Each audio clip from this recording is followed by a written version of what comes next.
Selamat pagi, Assalamualaikum warahmatullahi wabarakatuh. Salam sejahtera buat kita semua. Saya hormati Kepala BPS, Pak Rahmat, dan teman-teman anggota tim dari BPS, teman-teman dari OPD yang pagi hari ini bisa bergabung. Selamat pagi, alhamdulillah hari ini kita bisa bertemu walaupun secara virtual. Mudah-mudahan tetap bisa beraktivitas. Dan pagi hari ini, seperti biasa di awal bulan akan ada pemaparan dari BPS terkait dengan data statistik, dan kami ucapkan juga selamat kepada BPS karena sudah merilis ya Pak Batam dalam angka 2021 dan tepat waktu. Alhamdulillah sangat bermanfaat tentu bagi kita semua, bagi teman-teman perencanaan di Babalitbang ya Pak Tri. Mudah-mudahan perencanaan kita semakin baik karena dalam minggu depan kita sudah mulai akan melaksanakan forum OPD dan dilanjutkan dengan Musrembang Kota Batam, dan tentu data-data ini sangat bermanfaat untuk kita merencanakan perencanaan kita ke depan. Dan hari ini kami persilakan dari teman-teman BPS, Pak Rahmat, untuk bisa memaparkan data-data yang akan dirilis pada hari ini. Kami persilakan Pak Rahmat, sementara nanti mudah-mudahan teman-teman yang lain bisa bergabung bersama kita. Kami persilakan kepada Pak Rahmat dengan segala hormat. Nanti minta nick-nya.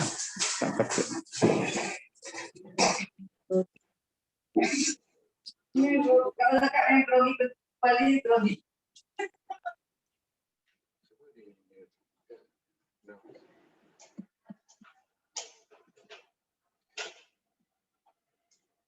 Bismillahirrahmanirrahim. Assalamualaikum warahmatullahi wabarakatuh. Yang saya hormati Pak Azil, Kadis Kominfo Kota Batam, Pak Tri, Pak Bedah, dan Bapak Ibu semuanya yang hadir pada rilis BPS pagi hari ini. Terima kasih sudah berkenan hadir pada acara kita hari ini. Mudah-mudahan apa yang kami sampaikan ini memberikan manfaat bagi perencanaan dan evaluasi pembangunan di Kota Batam yang kita cintai ini.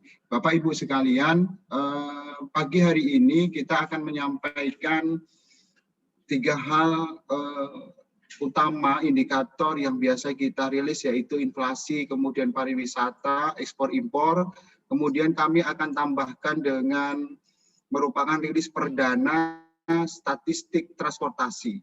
Statistik transportasi kita akan lihat perkembangannya karena sekarang transportasi menjadi sesuatu yang boleh dikatakan trending topik juga di tengah pandemi ini.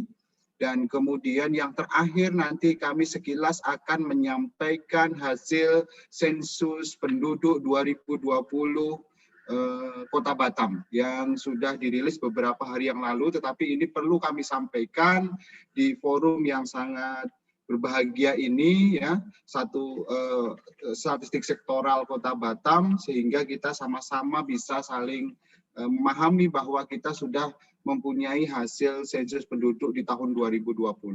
Yang pertama ingin kami sampaikan yaitu inflasi Kota Batam. Pada bulan Februari 2021, inflasi kita di Kota Batam terjadi minus inflasi atau terjadi deflasi sebesar 0,6%. Artinya dengan angka ini, inflasi tahun kalender 2021 itu sebesar 0,08% dan inflasi tahun ke tahun atau year on year-nya itu mencapai 1,2%. Ini boleh dikatakan sampai dengan Februari inflasi kita boleh dikatakan sangat terkendali, masih sangat terkendali. Dari 90 kota di seluruh Indonesia, kita ketahui bahwa 56 mengalami inflasi, 34 mengalami deflasi. 34 mengalami deflasi ini diantaranya adalah di kota kita, di Batam, dan juga di Tanjung Pinang. Lanjut. Nah, kalau kita berbandingkan dengan indikator kota dan indikator Kepulauan Riau, maka bisa kita lihat di sini bahwa inflasi tahun kalender Kota Batam itu sampai dengan Februari, artinya kumulatif Januari-Februari sebesar 0,08 di baris kedua Bapak Ibu. Kemudian di Kota Tanjung Pinang dengan deflasi yang hampir mirip dengan deflasinya Kota Batam, yaitu minus 0,59 di bulan Februari, maka inflasi kumulatifnya tercatat sebesar minus 0,03. Jadi ini lebih terkendali lagi, ya, inflasi di Tanjung Pinang di tahun 2021. Kepulauan Riau angkanya adalah 0,07 karena ini sebagian besar bobot penghitungan inflasi KEPRI itu lebih besar, share-nya sekitar 82-83% itu berdasarkan hasil inflasi Kota Batam. Secara nasional, inflasi tahun kalendernya mencapai 0,36. Jadi artinya bahwa dari angka ini, Kota Batam inflasi kumulatif 0,08 itu masih di bawah dari indikator inflasi nasional. Kita lihat year on year. Year on year ini maksudnya adalah inflasi sepanjang Februari 2020 sampai dengan Februari 2021. Kalau kita lihat di Kota Batam sebesar 1,2. Di Tanjung Pinang inflasinya lebih tinggi kalau year on year, 1,46, sehingga di Kepulauan Riau 1,23, dan secara nasional pun juga lebih tinggi inflasinya, 1,38.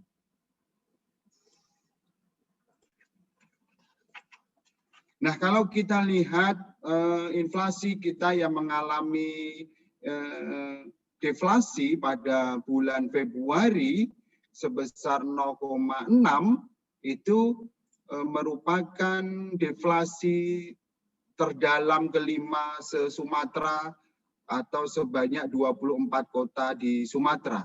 Ini menunjukkan bahwa di bulan Februari ini harga-harga kita sudah mulai turun kalau kita bandingkan dengan kondisi pada awal tahun ini yang sempat kita mengalami inflasi sebesar 0,68%.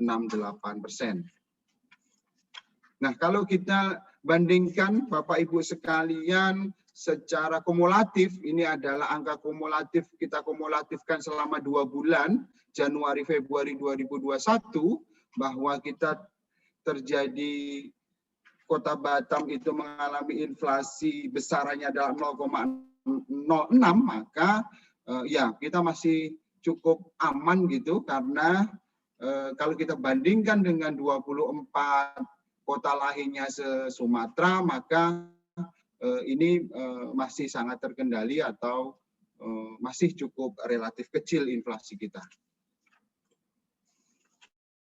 Nah, kita lihat bahwa mari kita lihat grafik garis berikut ini menunjukkan bahwa selama 2000 kemarin, ya, baik itu month-to-month maupun year on year, inflasi kita tidak mengalami gejolak yang sangat berarti.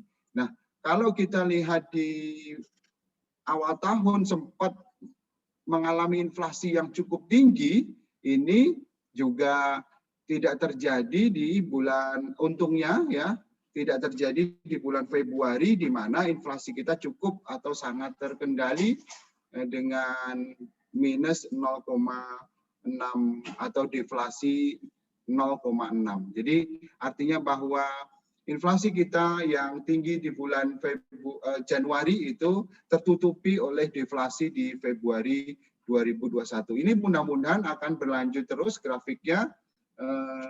Inflasi kita sangat terkendali, kita harapkan di 2021 ini. Nah, deflasi 0,6 itu dipengaruhi oleh karena kelompok bahan makanan, minuman, dan tembakau atau kelompok pengeluaran yang pertama itu mengalami deflasi yang cukup dalam, minus 1,96. Sehingga andilnya cukup luar biasa juga, minus 0,58 terhadap deflasi di bulan Februari. Kemudian juga ada kelompok yang 11, perawatan pribadi dan jasa lainnya juga mengalami deflasi yang cukup dalam 1,19 dengan andil minus 0,08. Beberapa komoditi yang lainnya dan beberapa kelompok yang lainnya itu juga mengalami penurunan harga dan penurunan indeks seperti di kelompok pakaian dan alas kaki, kemudian kelompok perlengkapan, peralatan, dan pemeliharaan rutin rumah tangga juga mengalami deflasi pada bulan Februari. Namun demikian perlu kita waspadai adalah di bulan Februari ini ada kenaikan transportasi udara. Walaupun besarannya tidak terlalu besar, 0,02 dengan andil inflasi 0,03, ini juga sudah menjadikan kita cukup menjadi early warning begitu, karena biasanya di bulan Februari ini kan harusnya secara normali itu terkendali inflasi tarif angkutan udara kita, tetapi ternyata di bulan Februari yang lalu trennya agak naik dibandingkan dengan Januari. Nah, ini merupakan satu anomali tersendiri kalau kita runtut di tahun-tahun yang sebelumnya itu tidak terjadi pada bulan Februari. Mudah-mudahan ini hanya kecut sesaat saja dan tidak terjadi nanti di bulan Maret dan bulan-bulan berikutnya. Kita perlu waspadai justru harga tiket pesawat ini akan naik pada saat nanti menjelang Lebaran di bulan April, kemudian Lebaran itu sendiri di bulan Mei, dan juga bulan-bulan di mana kita semua mungkin barangkali aparat, kemudian ASN itu sudah sudah divaksin gitu ya, sudah divaksin. Ini barangkali juga akan mempengaruhi dari tarif transportasi itu sendiri. Nah, secara kita lihat lebih dalam lagi, Bapak Ibu sekalian, kira-kira apa sih sebenarnya komoditi yang dominan di bulan Februari menyebabkan, tetapi perlu kita waspadai juga, walaupun deflasi di bulan Februari, tetapi ada beberapa komoditi yang tetap mengalami inflasi. Ini agak mengejutkan gitu. Komoditi-komoditinya ini lebih disebabkan karena komoditi-komoditi yang berlangganan mempengaruhi inflasi itu justru sebaliknya tidak terjadi, justru dia mengalami penurunan harga. Contoh seperti bawang merah mengalami penurunan harga dengan andil yang cukup dalam minus 0,17, kemudian bayam, daging ayam ras, kangkung, cabai merah, emas, perhiasan pun juga turun, telur ayam ras, kemudian sawi hijau, anggur, dan timun. Itu sekian banyak, ya 10 dari sekian banyak komoditi-komoditi yang biasanya mempengaruhi inflasi, tetapi di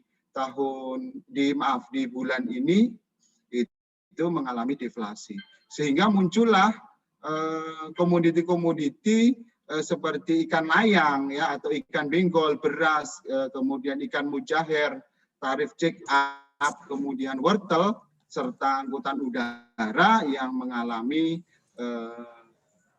inflasi yang menonjol ya, mengalami perubahan harga menonjol. Lanjut.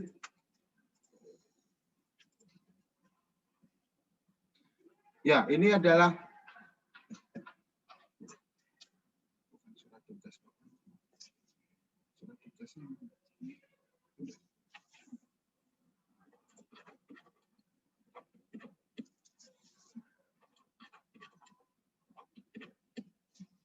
Mohon maaf, ada sedikit gangguan.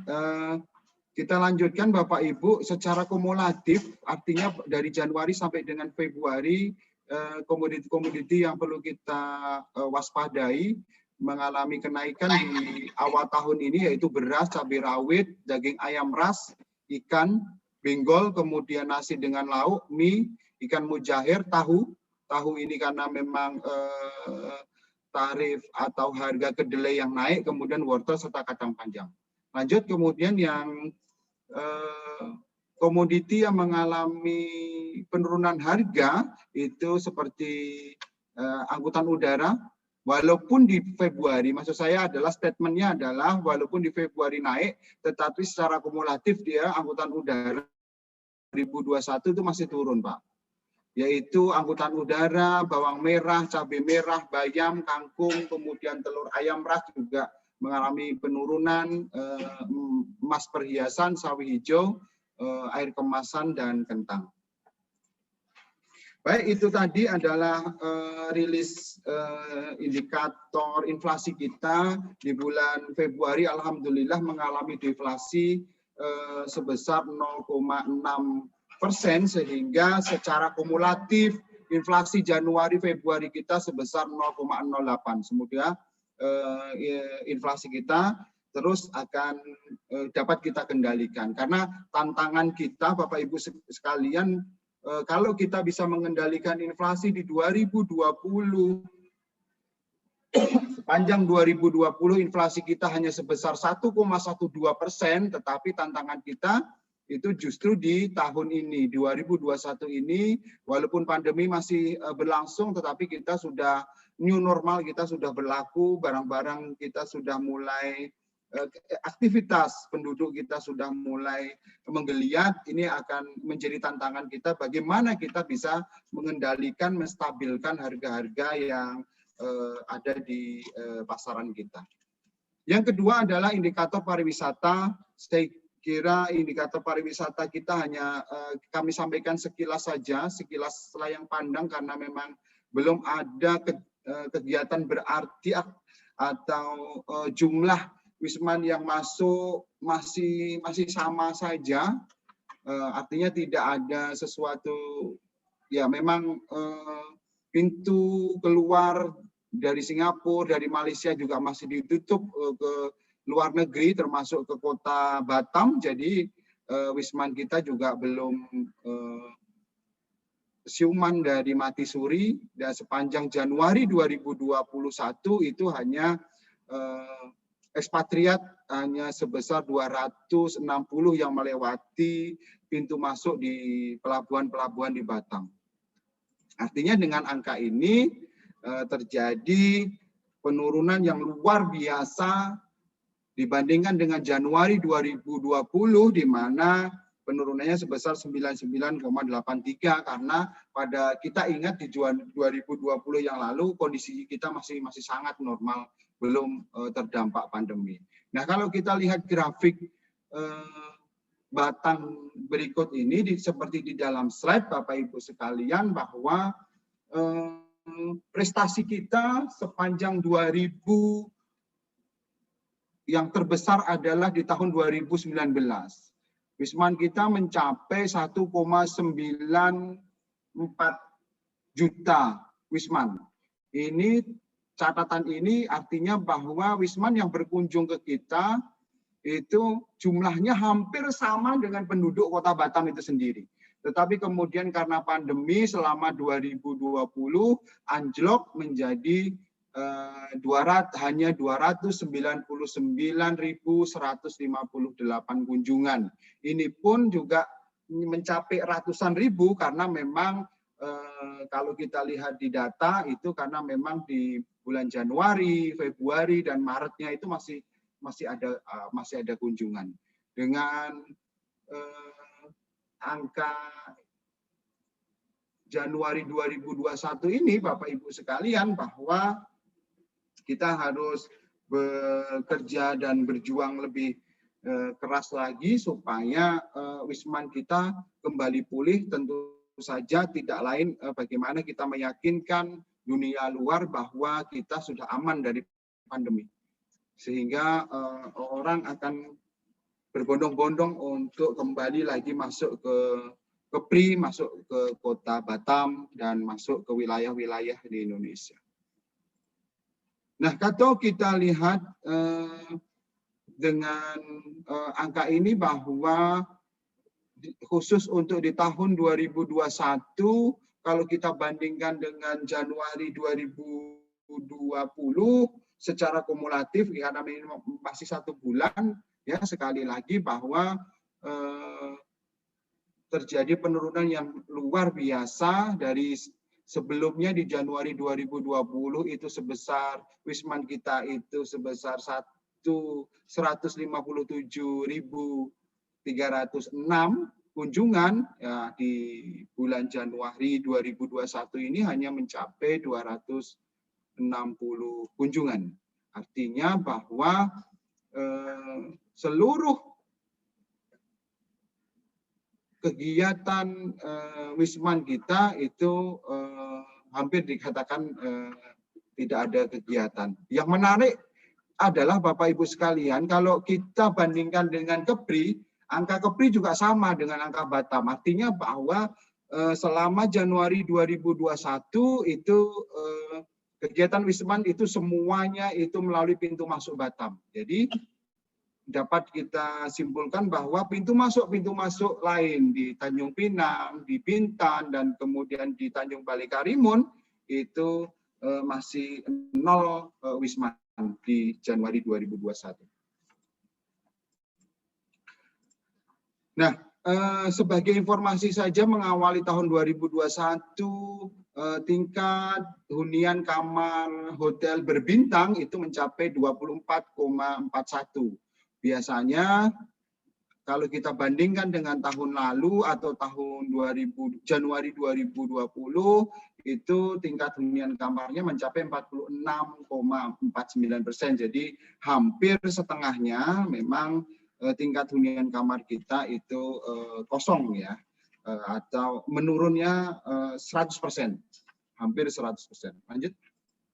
Nah, kalau kita lihat berapa rata-rata lama menginap tamu Indonesia maupun tamu asing, dapat kita lihat di tabel ini, yaitu tamu asing itu menginap itu selama 2,55 hari atau hampir 3 hari atau 3 malam. Tetapi kemudian tamu Indonesia itu selama 1,54 hari, dan total, kalau kita total selama 1,62 hari. Jadi memang rata-rata lama menginap ini biasanya memang lebih tinggi rata-rata lama menginap tamu asing dibandingkan dengan tamu domestik atau Indonesia. Ini adalah indikator Wisman kita, bahwa sampai dengan sekarang ini seperti kita ketahui sampai dengan Maret pun juga belum ada kegiatan Wisman yang berarti. Wisman yang masuk ke kota yang kita cintai ini memang masih sangat kecil sekali, hanya sebesar 260 kunjungan saja yang masuk ke pintu di kota Batam. Selanjutnya, indikator yang ketiga adalah perkembangan ekspor impor kota Batam. Januari 2021, ekspor kita mencapai 826,95 juta US dollar. Dengan angka tersebut, maka bisa kita sampaikan kalau secara man-to-man dibandingkan dengan Desember 2020, terjadi penurunan minus 5,86%. Namun kalau kita bandingkan dengan Januari 2020, angka 826,95 juta US dollar itu tidak lebih buruk dibandingkan dengan Januari 2020, atau terjadi kenaikan tipis 1,05%. Nah, kalau kita lihat lebih dalam lagi, ekspor kita itu sebagian besar peningkatan ekspor Januari 2021 dibandingkan dengan Januari 2020 itu karena faktor dari kinerja ekspor non migas kita yang masih bagus. Terjadi peningkatan justru sebesar 2,76%, di mana nilainya dari 0,72 miliar US dollar menjadi 0,74 miliar US dollar, atau kalau kita persentasekan terjadi kenaikan 2,9. Ini adalah kinerja non ekspor kita, non migas, mohon maaf, non migas. Sedangkan ekspor migas kita mengalami penurunan sebesar minus 11,88% atau dari 0,1 miliar US dollar menjadi 0,08 miliar US dollar. Mari kita lihat lebih dalam lagi di dalam slide berikut ini. Non migasnya itu terdiri dari 3 sektor, yaitu pertanian, industri pengolahan, dan tambang. Nah, di industri pengolahan terjadi peningkatan 2,35% sepanjang Januari 2021 dibandingkan dengan Januari 2020.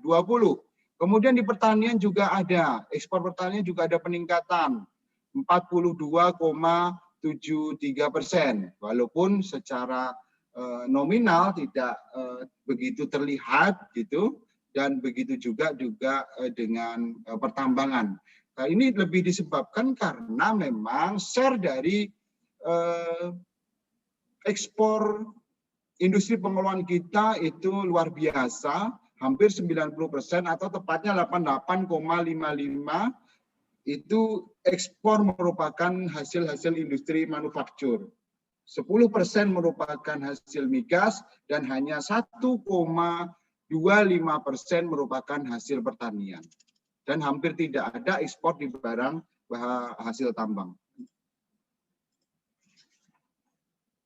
Saya kira pangsa pasar kita sejauh ini tidak mengalami perubahan. Yang pertama memang masih Singapura, tujuan ekspor kita 43,65, kemudian yang kedua adalah Amerika Serikat 16,87%, dan Tiongkok ekspor sebesar atau senilai 8,21% dengan nilai ekspor itu 67,88 juta US dollar.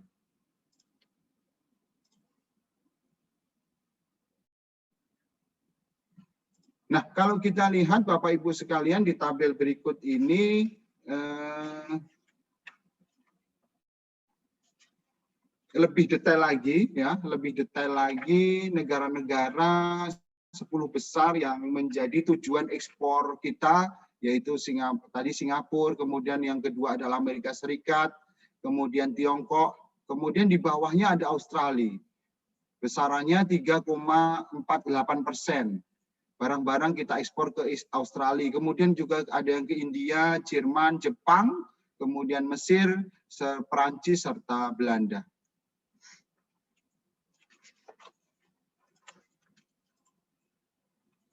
Nah, dengan nilai ekspor kita yang sebesar 826,95 juta US dollar, Bapak Ibu, ini merupakan satu catatan tersendiri selama 5 tahun belakangan, ya, selama 5 tahun terakhir nilai ekspor 826,95 juta US dollar ini merupakan nilai ekspor tertinggi selama 5 tahun terakhir. Ini yang boleh kita patut bersyukur gitu, di tengah pandemi ini ternyata kinerja industri manufaktur kita yang berorientasi kepada ekspor itu masih bisa kita pertahankan kinerjanya, justru semakin meningkat dari masa ke masa. Baik, selanjutnya akan kita sampaikan nilai impor Januari 2021 yang mencapai 789,25 juta US dollar Dengan angka tersebut sama halnya dengan ekspor gitu, secara month-to-month memang terjadi penurunan impor dibandingkan dengan Desember 2020 turun 5,51%. Dan secara year on year, kalau kita bandingkan dengan Januari 2020, impor kita sedikit mengalami penurunan tipis 0,84%. Nah, Bapak Ibu sekalian, kalau kita lihat bahwa impor kita juga sebagian besar merupakan impor non migas. Terjadi penurunan impor non migas dari 0,8 miliar US dollar menjadi 0,79, turun tipis minus 0,82%. Nah, minusnya non migas ini disebabkan karena apa? Kita bisa lihat pada slide berikutnya bahwa memang terjadi penurunan impor di industri pengolahan yang merupakan bahan baku dari hasil industri pengolahan yang kita ekspor begitu. Terjadi penurunan 0,95%. Dan juga di tambang pun, sektor tambang juga terjadi penurunan impor 9,56%. Nah, namun impor hasil pertanian justru mengalami kenaikan 7,16%. Nah, kalau kita lihat Bapak Ibu sekalian di slide berikutnya ini adalah komoditi negara, asal negara dari komoditi barang-barang impor kita. Itu yang pertama berasal dari Singapura, 26,56% atau senilai 209,63 juta US dollar. Kemudian yang kedua dari Tiongkok, hampir sama 26,53%. Dan kemudian kita datangkan dari Malaysia itu sebesar 90%. Nah, Pak Asra dan Pak Tri, yang perlu menjadi catatan kita adalah ternyata ketergantungan komoditi impor kita dari Singapura itu lambat laun itu mengalami pengurangan atau penurunan. Nah, ketergantungan ini mungkin menjadi momen tersendiri bagi kita untuk mencari pangsa pasar yang baru, dan sebagian besar tersedot gitu ke negara Tiongkok. Tetapi ya memang ke negara Tiongkok. Jadi impor kita dari Singapura semakin turun, tetapi impor dari Tiongkok itu semakin naik. Kira-kira seperti itu statementnya.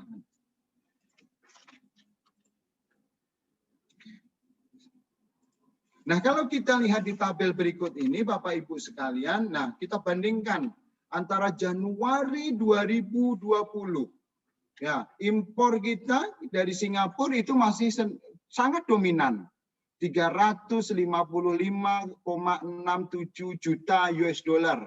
Sekarang turun menjadi hanya 209 juta US dollar, kira-kira seperti itu.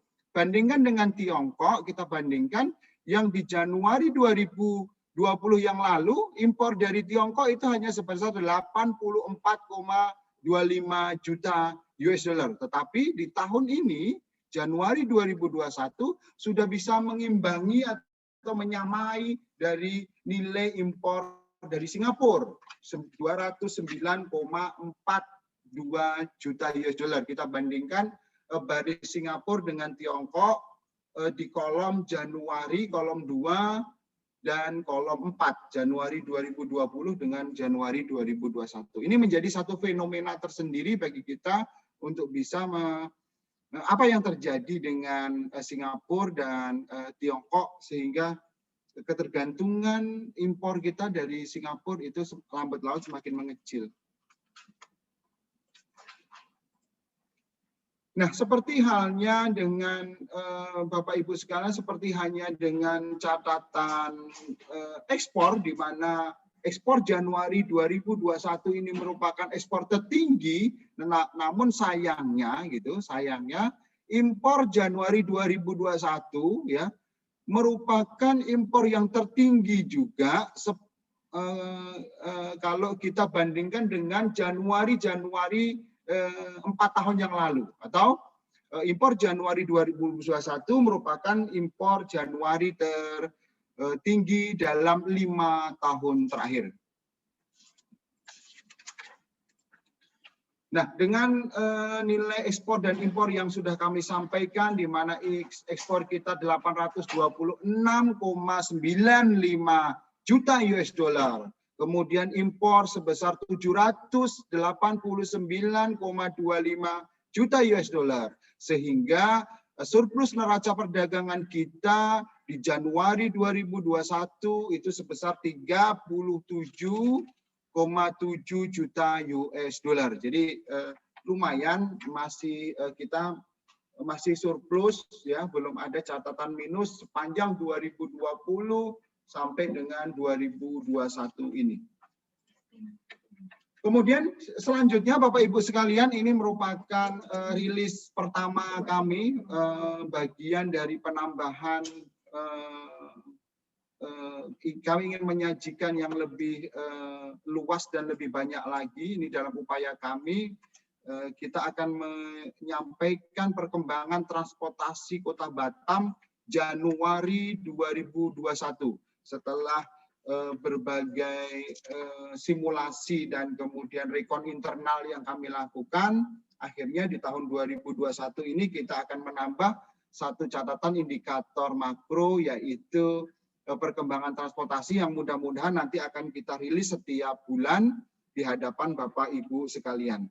Mari kita lihat catatan jumlah penumpang di Januari 2021 itu, yang penumpang yang masuk dan keluar lewat jalur udara ke kota kita, ke Kota Batam, itu sebesar 184.670.000 penumpang. Ini artinya terjadi memang penurunan sebesar 16,99% kalau kita bandingkan dengan kondisi kondisi Desember 2020. Ini bisa kita pahami karena memang kemarin di Desember memang masih banyak liburnya gitu. Jadi ini biasa memang menjadi tren tersendiri di awal tahun, biasanya kemudian landai, kemudian nanti akan menanjak lagi perkembangan transportasinya. Di mana penumpang yang datang itu sebesar 100.123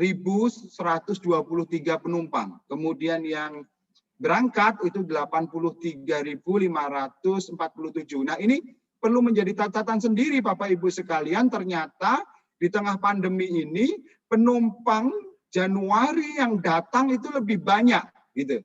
Jadi dari slide ini bisa kita ambil kesimpulan bahwa berbeda dengan kondisi di Desember, di mana penumpang yang keluar Batam itu lebih banyak dibandingkan yang datang, tetapi di Januari ternyata berbeda kondisinya.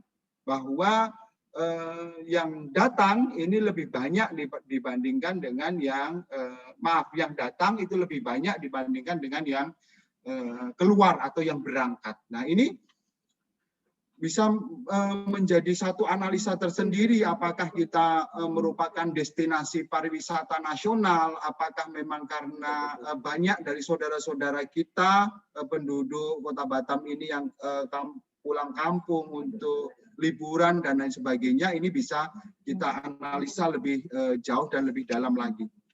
Lanjut. Nah, ini adalah yang melewati udara. Kemudian Bapak Ibu kami sampaikan juga yang melewati laut, di mana secara agregat ada 182.670 penumpang yang melewati laut. Lebih besar memang penumpang yang melewati laut dibandingkan dengan penumpang yang menggunakan moda transportasi udara. sama halnya dengan kesimpulan di transportasi laut, di transportasi udara, di transportasi laut juga kita lihat statistiknya penumpang yang datang itu lebih besar dibandingkan lebih banyak gitu dibandingkan dengan penumpang yang berangkat, walaupun beda-beda tipis saja antara yang datang dengan yang berangkat. 96.458 yang datang dan berbanding dengan 96.212 yang berangkat. Nah, ini adalah statistik perkembangan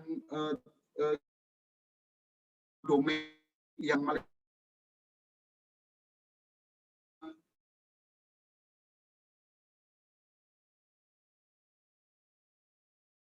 dapat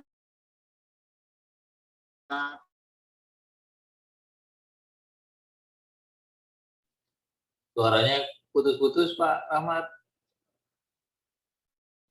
ya,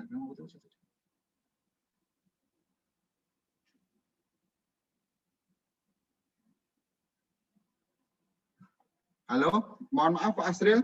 Ya, Sudah agak lebih jelas? Ya, sudah, Pak. Siap. Kalau kita lihat dari grafik ini bahwa terjadi penurunan yang luar biasa di 2020 kalau kita bandingkan dengan statistik penumpang domestik yang melewati angkutan udara, baik itu yang berangkat maupun yang datang sepanjang 2020 dibandingkan dengan 2019. Ini bisa dipahami karena memang ya keterbatasan dan lain sebagainya karena faktor pandemi ini memang menjadi sesuatu yang berpengaruh luar biasa terhadap transportasi kita. Nah, di grafik yang bagian bawah juga kita memberikan catatan khusus untuk Januari atau awal tahun gitu.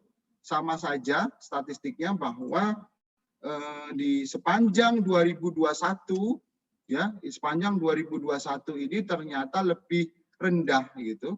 Lebih rendah Januari 2001 dibandingkan dengan Januari 2020. Ini bisa dipahami karena faktor atau pengaruh pandemi di 2020 Januari itu masih belum terasa. Itu adalah gambaran di angkutan udara. Bagaimana dengan yang internasional, ya tadi yang domestik, yang internasional kelihatan sangat dengan tren yang sama begitu, dengan tren yang sama itu lebih miris lagi gitu, karena sangat anjlok seperti kita lihat pada grafik yang atas di tahun 2020 itu perkembangan transportasi udara kita internasional ya. Internasional itu sangat turun dibandingkan dengan 3 tahun yang sebelumnya. Begitu juga di Januari ini, bahkan di Januari ini sepanjang Januari tidak ada catatan penerbangan internasional yang melewati dan datang dari Bandara Hang Nadiem. Nah, selanjutnya adalah catatan statistik angkutan laut Kota Batam, ya. Saya kira trennya ini sama ya. Saya kira trennya ini sama dengan yang angkutan udara, angkutan laut ini sama, bahwa 2020 itu lebih rendah dari 2019, kemudian Januari 2021 itu juga lebih rendah dibandingkan dengan Januari tahun-tahun sebelumnya. Intinya seperti itu. Lanjut saja, ini kemudian secara penumpang internasional yang melewati laut juga sama, ya, lebih miris lagi atau lebih sepi lagi, ya, kelihatan dari statistik ini. Lanjut. Baik, itu adalah statistik transportasi kita, Bapak Ibu sekalian, bahwa Januari banyak penumpang kita yang sudah masuk kembali di Batam gitu, mungkin barangkali setelah liburan. Intinya dari statistik transportasi yang kita simpulkan seperti itu. Dan yang terakhir, mudah-mudahan Bapak Ibu belum bosan mendengarkan saya. kita akan menyampaikan yang terakhir hasil sensus penduduk 2020 di Kota Batam. Hasil sensus penduduk kita itu di tahun 2020 bulan September yang lalu itu sebesar 1.196.396. Jadi hampir 1,2. Nah, kalau kita bandingkan dengan hasil sensus penduduk 2010, mohon maaf, itu dulu catatan 10 tahun yang lalu penduduk Kota Batam itu sebesar 944.285. Artinya dengan penambahan sekitar 250-an ribu sepanjang 10 tahun terakhir, laju pertumbuhan penduduk secara rata-rata per tahunnya itu sebesar 2,32%, atau bisa kita katakan bahwa laju pertumbuhan penduduk kita secara rata-rata itu sebesar 2,32%. Nah, Bapak Ibu sekalian, yang bisa kami sampaikan bahwa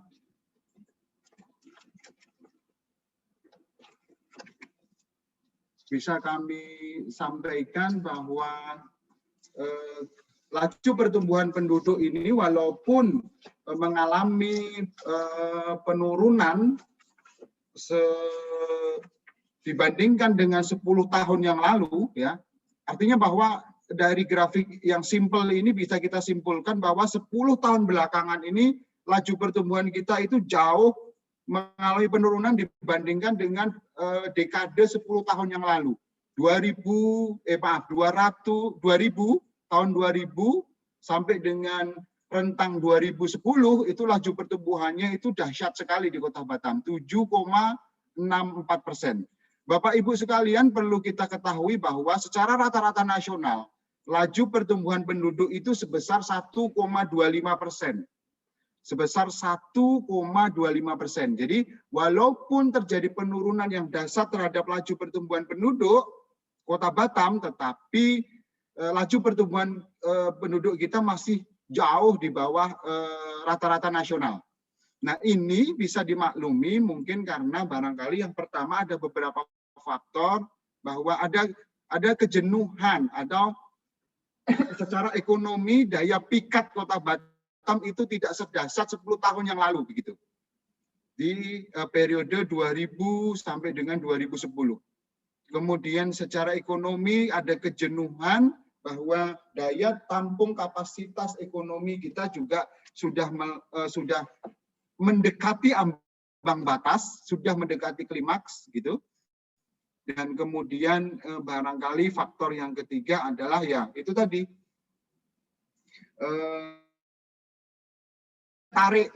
daya tarik pendatang itu mulai bisa kita sampaikan bahwa lebih berkurang kalau kita bandingkan dengan dekade 10 tahun yang sebelumnya.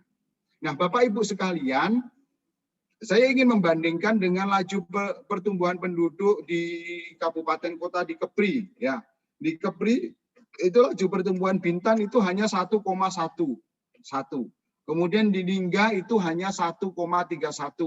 Di Natuna hanya 1,62. Ya, ini sama-sama berdasarkan data sensus penduduk. Kemudian di Karimun hanya 1,72. Kemudian di Batam, dan ini hampir sama, laju pertumbuhannya dengan Anambas itu sebesar 2,32. Jadi secara rata-rata laju pertumbuhan penduduk di Kepri itu secara provinsi itu sebesar 2,02. Ini bisa kita maklumi karena memang sebagian besar penduduk itu terkonsentrasi di kota kita. 57% penduduk Kepri adalah penduduk Kota Batam.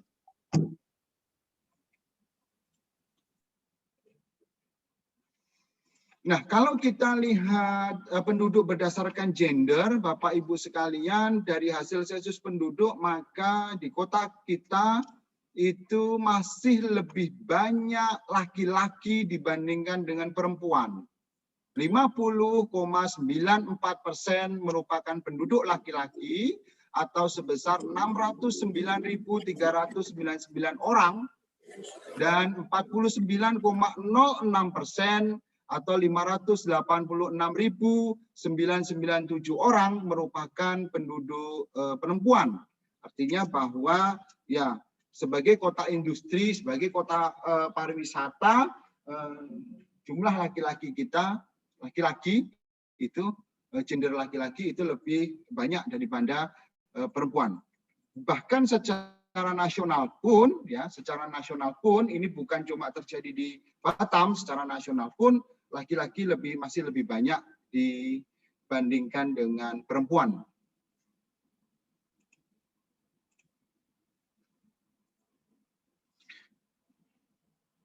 Nah, yang ingin kami sampaikan juga, ya, sekilas informasi kecil namun sangat penting bagi kita adalah adanya peningkatan yang luar biasa, adanya peningkatan yang cukup dahsyat terhadap penduduk dengan kategori lansia, penduduk di atas 65 tahun, ya, dikategorikan sebagai penduduk lansia, itu meningkat cukup tajam selama 10 tahun terakhir.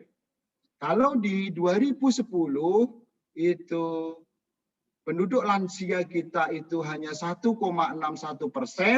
tetapi di 2020 ini lansia kita sudah mencapai 3,67%.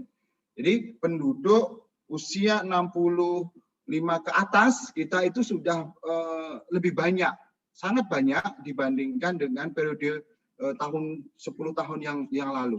Ini menjadi satu pemikiran kita bagaimana kita bisa merencanakan program-program bagi orang tua kita begitu yang sudah lanjut mungkin, ya, baik itu panti jomponya harus kita siapkan, fasilitas kesehatan lansia juga harus kita persiapkan, termasuk juga fasilitas-fasilitas yang lainnya yang menyangkut hajat hidup mereka juga harus kita persiapkan. Ini penting bagi kita karena bukan cuma persentase saja, tetapi secara absolutely, ya, peningkatannya itu luar biasa. Gitu.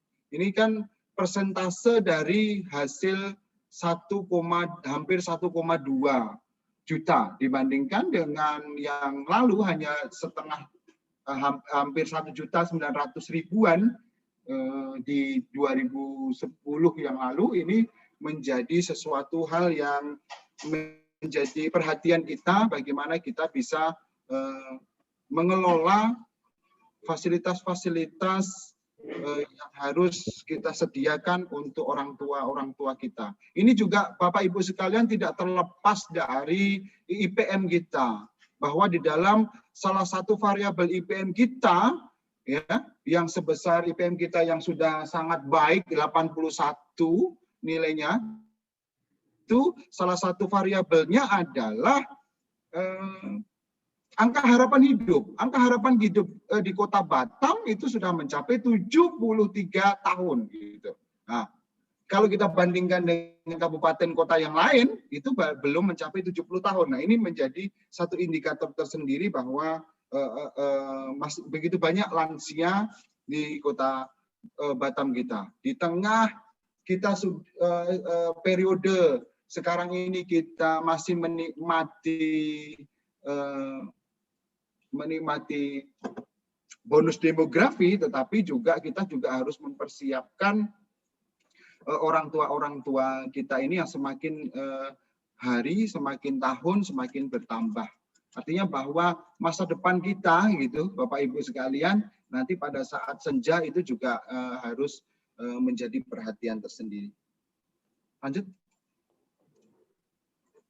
Nah, selanjutnya slide ini adalah rasio jenis kelamin. Tadi sudah kita sampaikan secara absolut bahwa secara persentase lebih banyak laki-laki dibandingkan dengan perempuan, atau seks rasio kita, rasio jenis kelamin di Kota Batam itu bisa kita simpulkan sebesar 104 ya. Secara absolut, seks rasio di Kota Batam sebesar 104. Perlu Bapak Ibu ketahui secara nasional seks rasio 102. Di Kota 104 ini mengandung makna bahwa dari 100 perempuan, ya, dari 100 perempuan akan ada 104 laki-laki. Jadi 100 perempuan berbanding dengan 104 laki-laki. Jadi kita masih kelebihan 4 orang gitu di kota kita. Laki-laki lebih banyak dibandingkan dengan perempuan. Kalau kita catat dari hasil SP-SP sebelumnya, catatan seks rasio kita semakin hari gitu, semakin ke sini semakin di akhir-akhir semakin menurun ya. Dari 112, 132, sempat di 2000 itu 93, ini mungkin barangkali ada sesuatu gitu. Kemudian di 2010 itu 106 dan sekarang turun ke 104. Mungkin barangkali pada saat nanti kita mengadakan sensus 2030 itu bukan berarti seks rasio kita mungkin sudah sama gitu antara laki-laki dan perempuan, ataupun justru sebaliknya sudah lebih banyak perempuannya dibandingkan dengan laki-laki. Lanjut.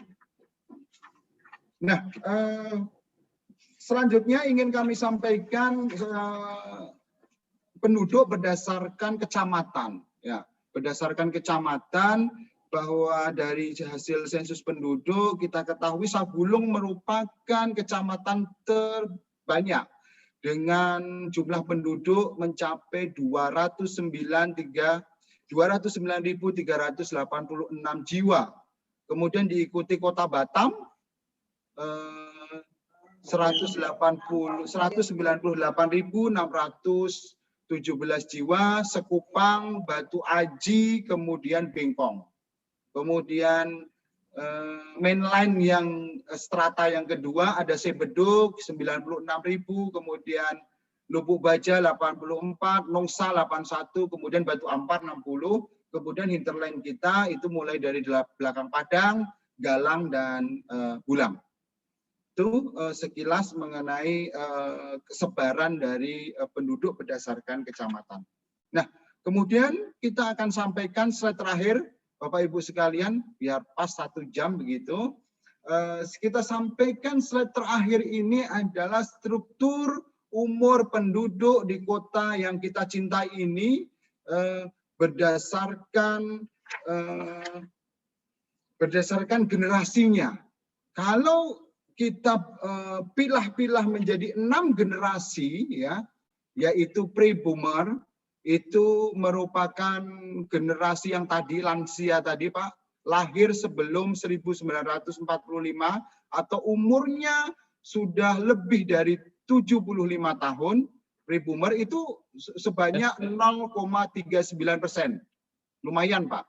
Jadi kakek orang tua nenek-nenek kita, kakek-kakek kita itu yang masih bertahan hidup itu masih lumayan di Kota Batam. Kemudian yang kedua adalah kelompok generasi boomer. Itu juga lumayan banyak, 5,65%. Yaitu generasi boomer adalah baby boomer, ya. Generasi baby boomer ini adalah penduduk yang lahir antara 1946 sampai dengan 1964 atau umurnya 56 sampai dengan 74. Kemudian generasi X, mungkin di antara Bapak Ibu yang hadir pada rilis kali ini sebagian besar mungkin generasi X, sama dengan saya. Ya, ada 21%. Lebih dari 1/5 ini merupakan penduduk generasi X. Generasi yang lahir pada tahun 65 sampai 80. atau perkiraan umur dari 40 sampai dengan 55 tahun. Ini sedang produktifnya ini. 40 sampai dengan 55. Kemudian kalau kita pilih lagi generasi keempat adalah generasi milenial. Generasi yang lahir 81 sampai dengan sebelum reformasi 1996 atau umurnya sekarang 24 sampai 39 tahun. Ini lebih banyak lagi, Pak, Bu. Ada 30,44% penduduk kita merupakan generasi milenial atau generasi yang sedang dalam puncak efektivitas atau puncak produktivitas. Ini yang menjadikan kita Kota Batam adalah masih menjadi daerah yang menikmati bonus demografi. Kemudian yang dua kategori yang terakhir yaitu generasi Z, generasi anak-anak kita, adik-adik kita dari 8 sampai dengan 23 tahun, umur lahir 79 sampai 2012 gitu, itu sebesar 27,12. Jadi 10 tahun yang akan datang ya bisa kita prediksi bahwa dengan kondisi normal, tidak ada bencana dan lain sebagainya, maka di kota kita masih menikmati bonus demografi. Yang terakhir adalah pos Gen Z atau balita anak-anak kita yang lahir di 2013 ke atas. Ya, generasi industri 4 gitu ya kira-kira ya. Yang sekarang umurnya belum lebih dari 7 tahun. Itu ya juga harus kita persiapkan masa depan mereka karena secara populasi mereka anak-anak kita ini lumayan Pak Bu, 15,38%. Jadi banyak sekali itu anak-anak kan, banyak anak-anak di bawah 7 tahun itu banyak sekali. Jadi ini yang harus kita persiapkan masa depan dan pendidikan mereka. Bapak Ibu sekalian, itu saja yang bisa kami sampaikan pada rilis pagi hari ini. Kami kembalikan kepada pimpinan rilis Pak Asril. Kami mengucapkan terima kasih atas segala bantuan partisipasi Bapak Ibu selama khususnya pelaksanaan sensus tahun lalu, tetapi jangan lupa bahwa untuk memperkaya analisa di geografi kependudukan kita akan lanjutkan sensus penduduk 2020 di bulan September nanti dengan pertanyaan-pertanyaan yang panjang, istilahnya long form sensus penduduk 2020 atau istilahnya sensus penduduk kita lanjutkan dengan rincian-rincian pertanyaan terkait dengan demografi, terkait dengan mutasi, fertilitas, dan mortalitas serta migrasi yang ini sangat penting bagi bagaimana kita bisa memprediksi ke depan penduduk kita, sebaran penduduk kita, dan kemudian sifat-sifat demografi yang lainnya. Terima kasih atas perhatiannya. Kami kembalikan ke Pak Asril, Pak Kadis. Wassalamualaikum warahmatullahi wabarakatuh. Waalaikumsalam warahmatullahi wabarakatuh. Terima kasih Pak Rahmat. Alhamdulillah mulai bulan ini ya Pak, kita sudah ada penambahan satu lagi transportasi untuk data statistiknya. Terima kasih Pak Rahmat yang sampaikan. Tadi sudah banyak kita dengarkan dari Pak Rahmat dan alhamdulillah dari awal kita buka tadi sekitar tidak sampai 20 peserta, alhamdulillah sekarang sudah 30 teman-teman yang ikut bergabung. Ini mungkin akan ada, kita buka sesi pertanyaan, tanya jawab lah, sharing ya Pak Rahmat ya. Tadi jadi catatan kita adalah inflasi, alhamdulillah masih bisa terkendali, walaupun mungkin jadi catatan kita adalah apakah ini juga terkait dengan daya beli masyarakat ya Pak Rahmat, apakah ini masih daya beli masyarakat kita masih sangat lemah sehingga harga-harga juga belum terdongkrak. Mudah-mudahan ini memang karena kita bisa mengendalikan harga di Batam. Kemudian catatan kita juga adalah Wisman, karena memang perbandingan kita tadi adalah kalau year on year-nya adalah 2020 yang mana sebenarnya cukup tinggi, sangat tinggi tahun lalu itu karena memang belum terdampak oleh COVID dan dibandingkan sekarang hanya 260 orang, tentu sangat signifikan penurunannya dan mudah-mudahan ke depan segera bisa kembali normal. Dan kemudian ekspor impor alhamdulillah masih tetap bisa baik ya Pak ya.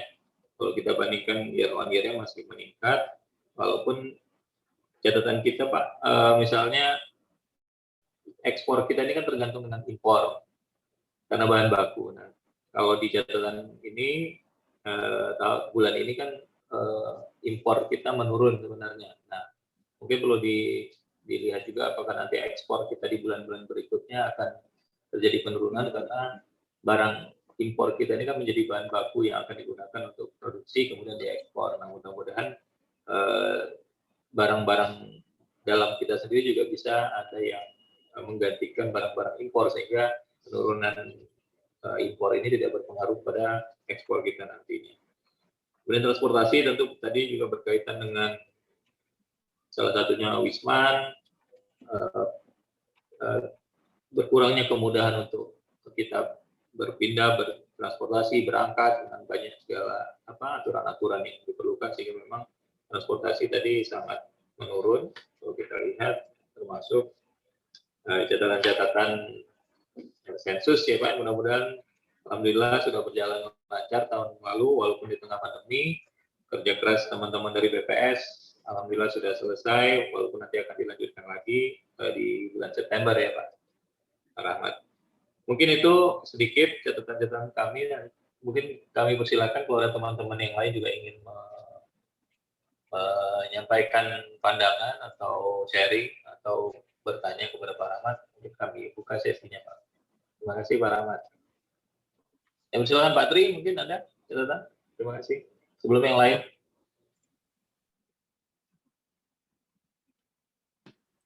Ya, terima kasih Pak Gadis. Ya, saya mencatat semua apa yang disampaikan itu tadi. Dan kebetulan kami juga lagi membuat dokumen perencanaan. Jadi beberapa rilis ini menjadi catatan kami buat perhitungan yang ke depannya. Dan mungkin nanti kami akan duduk kembali nih dengan Pak Rahmat dan timnya untuk tahun 2022, Pak Rahmat, dan mungkin yang proyeksi 5 tahun ke depan. Mungkin nanti kami mohon bantuan dari Pak Rahmat juga, karena kebetulan juga kami sedang menyusun RPJMD tahun 2021-2026. Mungkin begitu dulu Pak Kadis. Sementara saya belum ada pertanyaan, tapi saya mencatat apa yang poin-poin penting yang menjadi bahan rilis pada hari ini. Terima kasih. Ya, terima kasih Mas Tri. Mungkin kami nanti bisa ikut-ikut juga Mas Tri, karena kami ada statistik. Nanti mudah-mudahan teman-teman dari tim statistik bisa ikut juga untuk bergabung di tim ini. Mungkin ada yang lain. Tadi saya lihat ada Bu Zur terkait inflasi. Bu Zur, mungkin kalau ada yang masukan dan sebagainya, termasuk program-program mungkin Bu Zur, rencana kita dengan langkah-langkah yang akan kita lakukan, misalnya karena kita ada kerjasama dengan provinsi-provinsi lain, mungkin bisa disampaikan juga. Mudah-mudahan ini juga bisa akan membantu menjaga inflasi kita bisa tetap terkendali. Mungkin kalau ada Bu Zur yang ingin disampaikan. Terima kasih Pak Adril. Tadi saya tidak mengikuti secara langsung karena juga ada tamu tentang TP2DD. Cuma saya terima kasihlah pada Pak Rahmat yang selalu merilis terutama tentang inflasi ya terkait tupoksi kami. Seperti biasa Pak Rahmat minta tolong nanti disampaikan rilisnya kepada kami ke grup WA. Karena ini sangat penting sekali untuk mengevaluasi rapat koordinasi TPID untuk bulan berikutnya Pak Adril. Karena di situ kita bisa menyampaikan kepada OPD teknis apa yang harus dilaksanakan dalam rangka pengendalian inflasi. Mungkin itu dari kami untuk sementara waktu. Karena kita kan memang sekali 2 bulan kita ada rapat. Ya nanti makanya Bu Masni kita, ini barusan juga Bu Masni minta bahannya itu Pak Rahmat. Terima kasih. Assalamualaikum warahmatullahi wabarakatuh. Waalaikumsalam. Atau Pak Rahmat mau ada yang disampaikan sebelum Atau kita buka lagi untuk yang lain? Silakan kalau ada yang ingin menyampaikan selain Pak Tri dan Bu Zur, Bapak Azril. Tapi kalau sudah tidak ada, bisa kita tutup, nggak apa-apa, Pak. Ya. Atau ada teman-teman yang lain? Kami buka, silakan diaktifkan mikrofonnya. Kalau memang tidak ada, kita cukupkan dengan nanti kita mohon. Tadi Mbak Emma sudah menyampaikan satu bahan ya, sudah dikirimkan melalui tautan yang kita gunakan ini di Zoom. Mudah-mudahan nanti semua bahan-bahannya bisa kita share ya Pak Ahmad ya. Siap, Pak. Baik.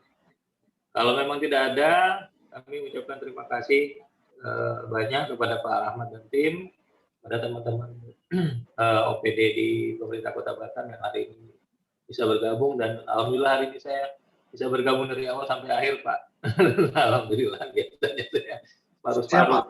Terima kasih banyak Pak Azril. Boleh kami nyampaikan 2 menit closing statement? Siap. Jadi untuk bulan depan ini kami punya tambahan untuk bulan ini adalah hasil sensus penduduk. Insya Allah kita akan upayakan lari kencang untuk memfinalkan tadi yang diminta sama Pak Tri, ya, angka PDRB atau pertumbuhan ekonomi 2020. Ya, yang sekarang itu tentu Bapak-bapak mungkin barangkali sudah tahu bahwa kita terkontraksi minus dalam 0,55 ya, 0,5 kisaran itu nanti akan kita finalkan lagi karena kami masih menghitung sampai dengan daleman-dalemannya, subsektornya gitu ya, subsektornya yang masih perlu kita kaji ulang.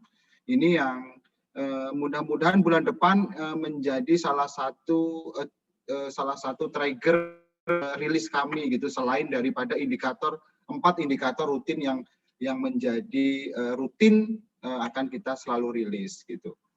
Nah, ini juga nanti ke depan seperti yang tadi diminta sama Pak Tri gitu, sampai dengan proyeksi dan lain sebagainya. Nanti akan kita bicarakan lebih lanjut dengan timnya Pak Tri dan Bu Zur. Jangan khawatir, kita akan selalu share bahan sedini dan secepat mungkin kepada timnya Bu Zur untuk menjadi bahan evaluasi. Mudah-mudahan bulan ini kita tidak bergejolak lagi seperti di awal tahun dan harga bahan pokok kita menjadi lebih terkendali lagi. Kira-kira gitu, Pak Kadis. Assalamualaikum warahmatullahi wabarakatuh. Waalaikumsalam. Selamat siang semua. Terima kasih. Kita tutup. Sampai ketemu lagi di bulan depan, insya Allah. Terima kasih.